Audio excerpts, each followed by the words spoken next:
Muy buenas tardes, queridas hermanas y hermanos. Estamos llegando al final de nuestro culto de oración y de testimonio. Doy gracias a Dios por todos y cada uno de vosotros que habéis podido participar en esta advertencia contra los deseos desordenados que se nos explicará en este texto de Lucas, en el capítulo 10 y versículo 20.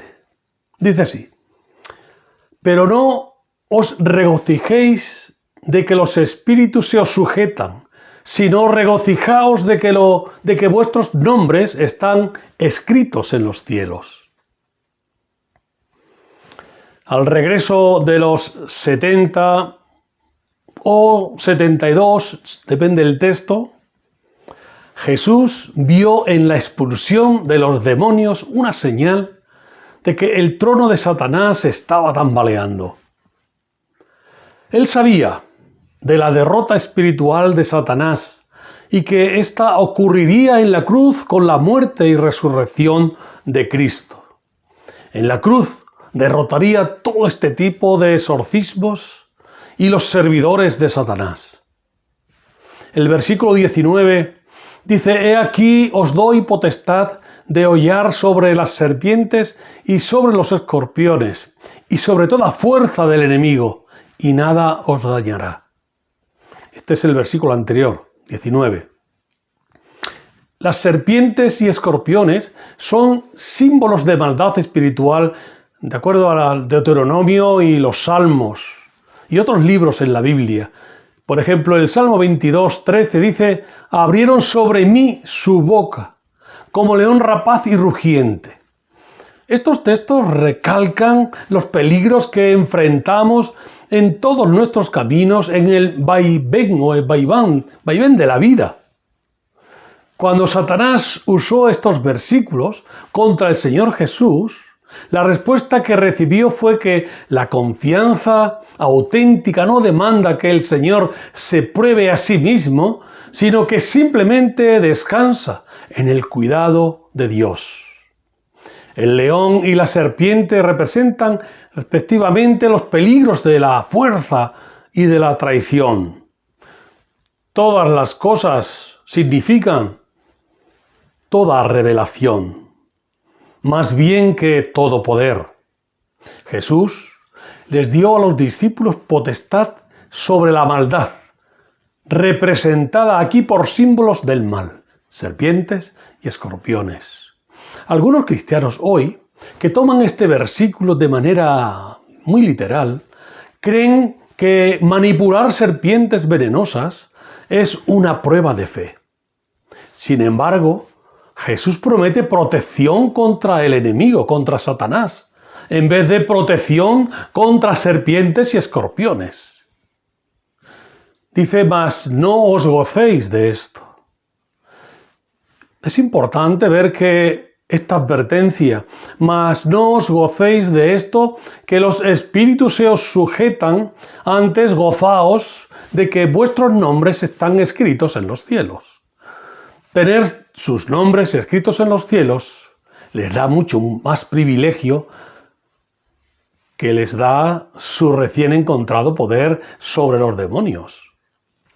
Los discípulos han sido ciudadanos de una pequeña nación ocupada, obligados a pagar tributos a los romanos, obligados a cargar las penas del soldado romano de milla a milla, requeridos a obedecer al gobernador romano.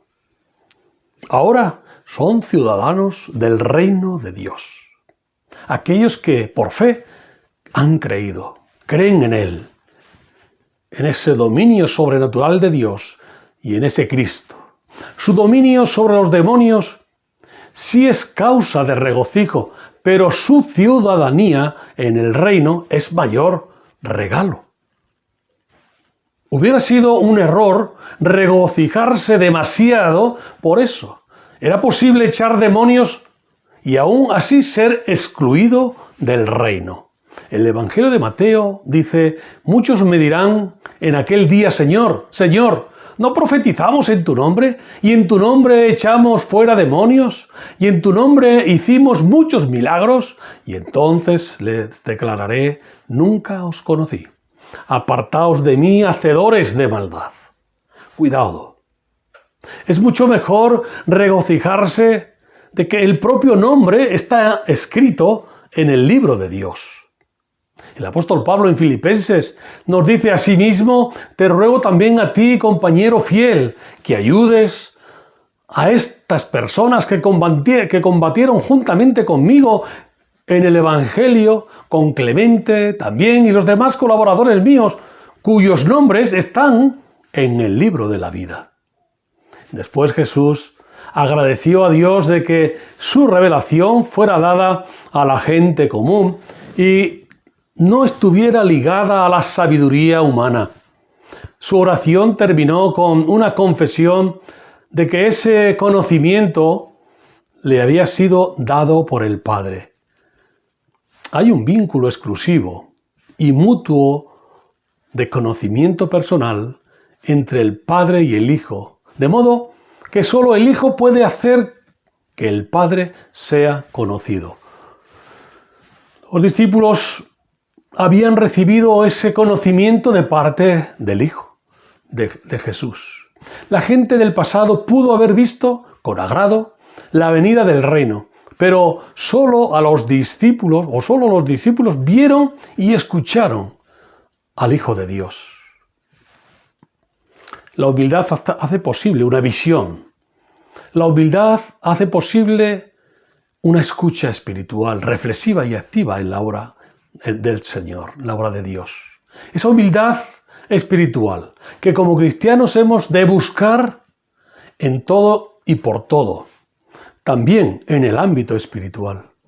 Ahora bien, ese deseo desenfrenado, inmoral y desordenado de obtener éxito espiritual, cuyo molde y medida es la época religiosa en la que vivimos, eso es muy peligroso. Debemos buscar únicamente la aprobación de Dios. Y debemos hacerlo en todos nuestros pensamientos y acciones. Los cristianos judíos eran ridiculizados y perseguidos por aquellos que creyeron en Jesucristo como el Mesías. Y ahora el escritor de Hebreos llega al punto culminante de su extenso argumento y dice: será necesario salir del campamento y sufrir con Cristo. Dice en el capítulo 13, versículo 13. Salgamos pues a Él, fuera del campamento, llevando su vituperio, es decir, su humillación. Estar fuera del campamento significaba no estar limpio. En la época del Éxodo, quienes estaban ceremonialmente impuros debían permanecer fuera del campamento. Pero Cristo sufrió humillación fuera de las puertas de Jerusalén y lo hizo a nuestro favor. El tiempo había llegado para que aquellos cristianos judíos declararan su lealtad a Cristo por encima de cualquier otra lealtad, para que optaran por seguir al Mesías, sin que les importara el sufrimiento que pudieran significar. Tuvieron que salir fuera del aislamiento que les daba la seguridad de su pasado, sus tradiciones y sus emociones, y ahora para vivir por Cristo. En el Evangelio de Lucas, en el capítulo 10, versículo 20, que es nuestro texto, dice: le dijo Jesús a sus discípulos que no se alegraran por el éxito en su servicio. Y sin embargo, esto parece lo único en lo que la mayoría de la gente se regocijan, en lo bien que lo hacen y cómo lo hacen. Esta es una advertencia contra los deseos desordenados. Hay tendencia a tener un punto de vista comercial, contando cuántas almas se han salvado y santificado. Y damos gracias a Dios. Y luego pensamos que todo está bien y no pasa nada. Está bien. Sin embargo, nuestro trabajo y parte de él, con fundamento, es específicamente que la gracia de Dios ya ha colocado todo en su lugar. Por tanto, nuestro deber no es salvar almas, sino discipularlas. La salvación y la santificación son obra de la gracia soberana de Dios. Y nuestra labor, como discípulos de Cristo, es discipular a otros para que entiendan la necesidad del Señor Jesucristo en sus vidas de una manera real. Y lo más valioso es tener una vida totalmente consagrada a Dios. Y como colaboradores del Señor, debemos reducir nuestro propio género espiritual. Y esas vidas están siendo el testimonio que Dios quiere. O sea, dándole toda la gloria a nuestro Dios. Por su gracia, Él nos lleva a cierto nivel de vida. Y nosotros somos responsables de multiplicarlo en otras personas. El apóstol Pablo lo identifica así en Colosenses 3:2. Dice, poned la mira en las cosas de arriba, no en las de la tierra. Porque habéis muerto y vuestra vida está escondida con Cristo en Dios. Si el obrero no vive una vida escondida con Cristo en Dios, tiende a convertirse en una persona provocativa en lugar de un discípulo activo y lleno de vida. Nuestros deseos y acciones deben estar fundamentados exclusivamente en la palabra de Dios siempre. Y Dios nos advierte, nos invita y nos recuerda que no nos gocemos de los espíritus que podamos por medio, como a los discípulos, sacar de otros, sino más bien de que nuestros nombres estén en el libro de la vida, en los cielos, como dice el texto. Ahora somos ciudadanos del cielo, del reino de Dios. Por tanto, vivamos con humildad espiritual, en ese servicio a nuestro Dios.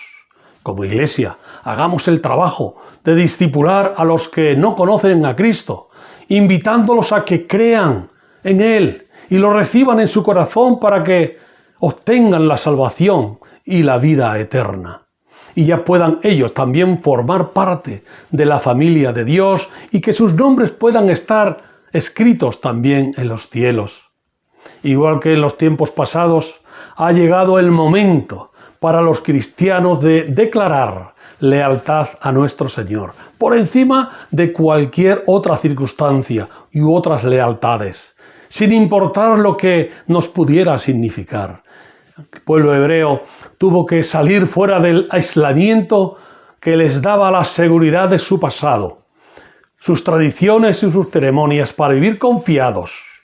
Asimismo nosotros salgamos de cualquier aislamiento o tradición que tengamos en nuestra vida y sigamos en obediencia a nuestro Señor Jesucristo en todo momento. Quiera Dios que así sea. Amén. Que Dios nos bendiga. Tengamos una oración para terminar. Padre Celestial, te damos gracias por tu mensaje.